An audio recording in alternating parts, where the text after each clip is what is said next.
Bom dia, Silmar César Miller. Meu caro Otávio Sesc Júnior, muito bom dia a todos os nossos amigos do canal Terra Viva. Hoje eu fui fazer arroz, não tinha arroz em casa. Acabou o arroz, eu fui comprar no supermercado. E está aí que o Rio Grande do Sul já colheu a sua safra de arroz. Daqui a pouquinho a gente fala disso. Vamos primeiro aos números para não perder a atualização.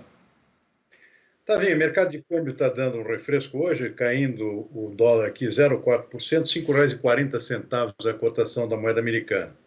Da mesma forma, o índice Bovespa na B3 mostra uma reação da Bolsa aqui, depois de alguns dias de queda, com alta de 0,7%. Na verdade, começou o dia em queda, deu invertida agora há poucos minutos, voltou a subir depois de uma temporada aqui de queda nos preços das ações negociadas na B3 em São Paulo.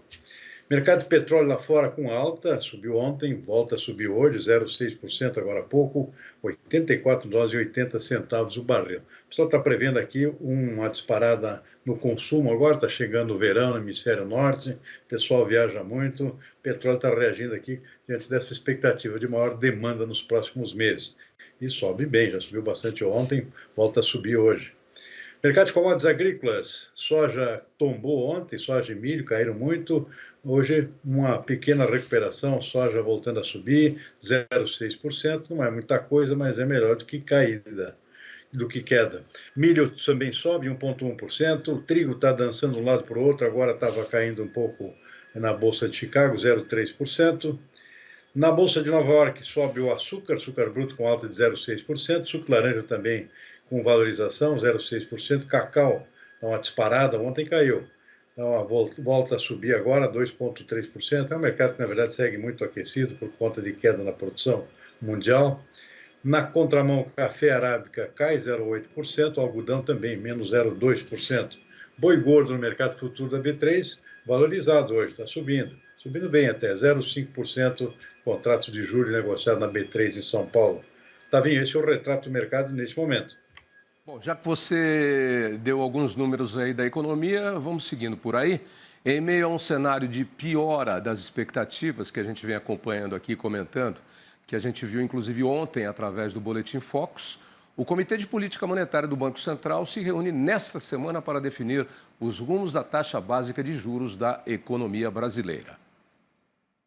A queda na taxa Selic começou em agosto do ano passado, com cortes de 0,5 ponto percentual durante 6 reuniões. Mas no último encontro, em maio, o Copom reduziu o ritmo para 0,25 ponto percentual.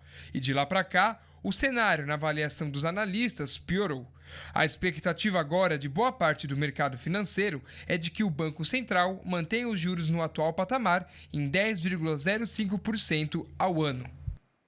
Mantém ou vai subir mais um pouquinho, porque a tendência é do dinheiro ficar caro daqui para o final do ano, Silmar. Pois é, Tavinho, havia expectativa de continuidade de corte de juros desde o início do ano, aliás, desde a metade do ano passado, vinha havendo uma sucessão de cortes aqui de 0,5 ponto percentual a cada reunião que ocorre a cada 45 dias do Comitê de Política Monetária do Banco Central. Já na última reunião, o Banco Central preocupado aqui com os rumos da inflação, que ainda não deu trégua, diminuiu esse corte para 0,25%. E até há pouco havia uma expectativa de que houvesse uma continuidade, pelo menos mais um corte também de 0,25%. Só que a expectativa aqui em termos inflacionários continua crescendo e o mercado financeiro já não acredita mais em novos cortes. Ontem mesmo, o boletim Focus do Banco Central, que sai todas as segundas-feiras, mostra a opinião dos analistas do mercado financeiro sobre as tendências, os principais indicadores da economia, e o pessoal está sinalizando que parou, não tem mais corte na taxa de juros, vai ficar em 10,5%, conforme ficou na última reunião do Copom. Essa é a expectativa para essa reunião do Copom, que começou hoje, a decisão sai amanhã no final da tarde. Portanto, esfriou a expectativa aqui de algum novo corte de juros. Pode ser que ainda saia mais um de 0,25%, mas a maioria dos consultados pelo Boletim Focus já não acredita nem nisso, ou seja, a tendência aqui é do Banco Central, preocupado com a reincidência aqui dos indicadores inflacionários, acabe com os novos cortes e fica a taxa atual até o final do ano, contrariando, claro, toda a expectativa do governo, especialmente do presidente Lula, que está fulo com o presidente do Banco Central, acusando o presidente do Banco Central de político, de atuar politicamente contra o país, etc., e por aí vai.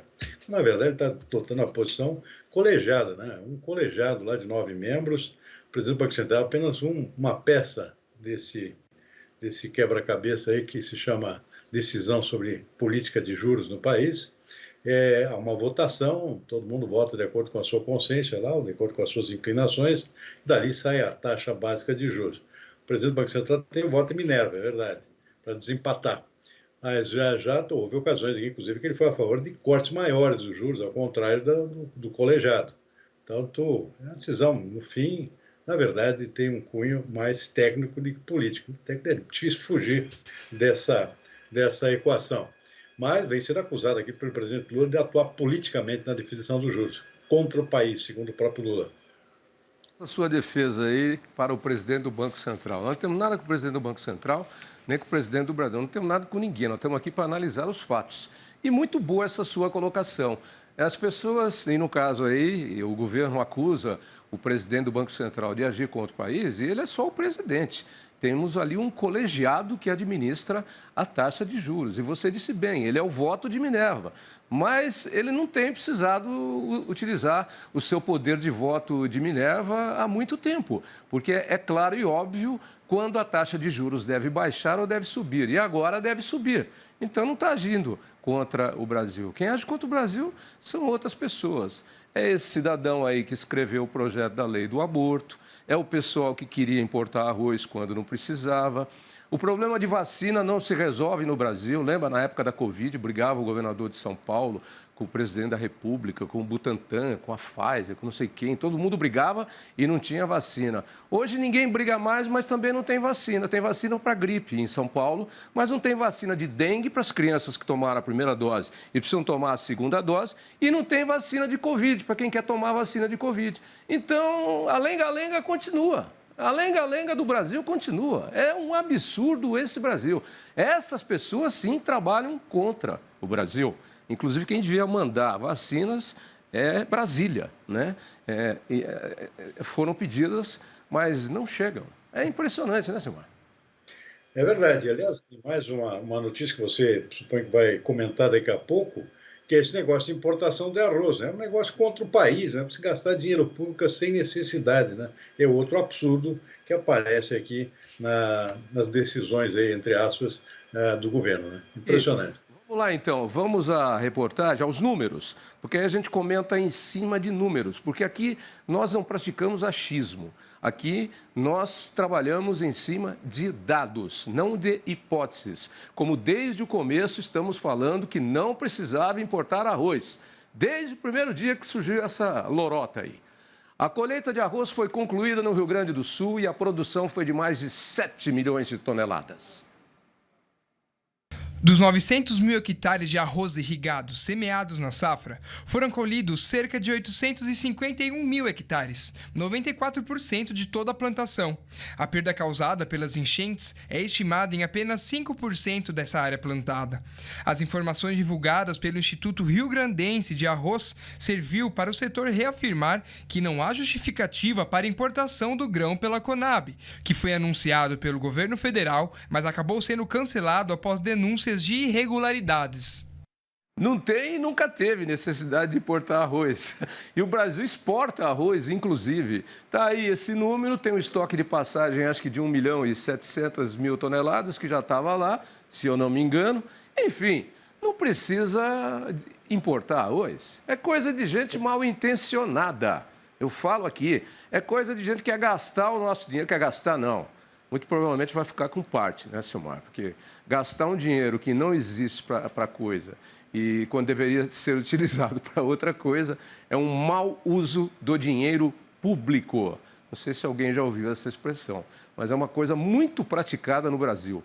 Mau uso do dinheiro público. Dinheiro público, meu amigo, é dinheiro que está na mão do governo para fazer programa social, policiamento, saúde, educação, programas públicos, obras necessárias, dinheiro público. Sabe de onde sai o dinheiro público? Do nosso bolso, do imposto que nós pagamos. Não é de nenhum lugar, não. Aí o dinheiro está fácil lá, o sujeito está babá. Vamos importar arroz. Ninguém sabe quanto tem de arroz. Ninguém sabe uma ova. O Silmar, desde o primeiro dia, está falando aqui que não tem que importar arroz. E não tem mesmo, né, Silmar? Verdade, também. Olha, essa última estimativa é de um órgão público, é uma autarquia do governo do Estado do Rio Grande do Sul, o Instituto Rio Grandense do Arroz, muito respeitado pela qualidade técnica dos seus levantamentos. Está concluindo aqui o levantamento sobre a safra deste ano e conclui que a perda não chega nem a 100 mil toneladas em relação ao que se previa inicialmente. Isso é o que faltou colher aqui quando começaram as enchentes aqui que afetaram o estado no mês de maio. Então, a produção que ficou foi de 7 milhões e 100 mil toneladas, mais do que suficiente para abastecer todo o território nacional, ainda vai sobrar no final do ano. A propósito, eu acho que eu já comentei aqui, a própria Conab, que é um órgão do governo federal que vai ser responsável, está sendo ordenada aqui a importar arroz, a própria Conab tem uma estatística própria, divulgou na semana passada, mostrando que com a importação, se houver, de 1 milhão de toneladas, que foi autorizado pelo presidente da República, vão sobrar 2 milhões e 200 mil toneladas no final do ano, quando já entra a safra nova no mercado. Ou seja, não tem a menor necessidade de importação, vai sobrar arroz. Gasta-se dinheiro público para depois ficar sobrando o arroz aqui, concorrendo com o produto nacional. É um absurdo que não tem tamanho também. Pois é, e tinha uma empresa que era uma das fantasmas, era uma sorveteria.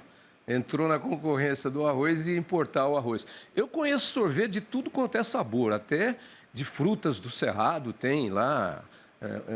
Sorvete de arroz eu não conheço. Você conhece sorvete de arroz, Silmar? Não conheço. Talvez essa sorveteria fosse lançar um produto novo no mercado, né? Pode ser. Sorvete de arroz. Tem que rir para não chorar, Silmar. O Silmar, sabe o que eu fiz hoje em casa?